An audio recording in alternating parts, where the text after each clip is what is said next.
ایسا شخص جو قرآن حدیث کے علاوہ کلمات کفر سے علاج کرتا ہے، اسے علاج کرانا کیسا ہے؟ یہ بالکل ناجائز ہے، یہ بالکل ناجائز ہے، حرام ہے۔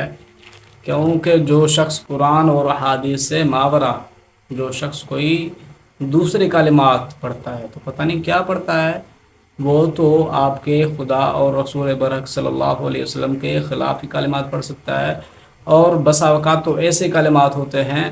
جن کا نہ کوئی معنی نہ کوئی مفہوم کچھ بھی معلوم نہیں ہوتا، تو لہٰذا ایسے مشکوک کلمات ہوتے ہیں جن میں اللہ اور اللہ کے رسول صلی اللہ علیہ وسلم کی توہین آمیز الفاظ ہوتے ہیں، تو لہٰذا ایسے عاملین سے بچیں اور ایسے عاملین سے مت جائیں۔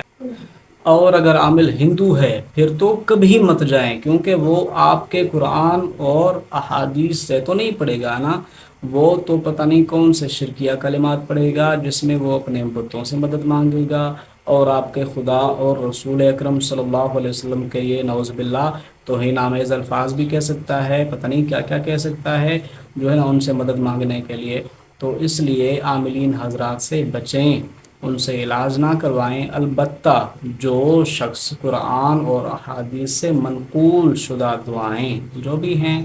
جو ہے نا پڑھتا ہے، وہ ان سے علاج کرتا ہے، جیسے اللہ کے نبی صلی اللہ علیہ وسلم کے لیے سورۃ فاتحہ کا جو ہے نا ورد ثابت ہے، اور صحابہ کرام رضوان اللہ علیہم اجمعین کے لیے بھی ثابت ہے کہ وہ دم کرتے تھے، انہوں نے دم کیا اور جو ہے نا مریض کو شفا ملی۔ تو اس طرح کی منقول دعائیں اگر کوئی عامل، اگر کوئی عالم، اگر کوئی قاری صاحب جو بھی پڑھتا ہے اور پڑھ کر دم کرتا ہے تو اس کے پاس جائیں،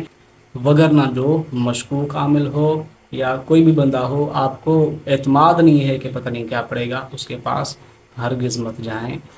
رب العالمین سے دعا ہے کہ رب العالمین آپ اور ہمیں دین کی سمجھ عطا فرمائے۔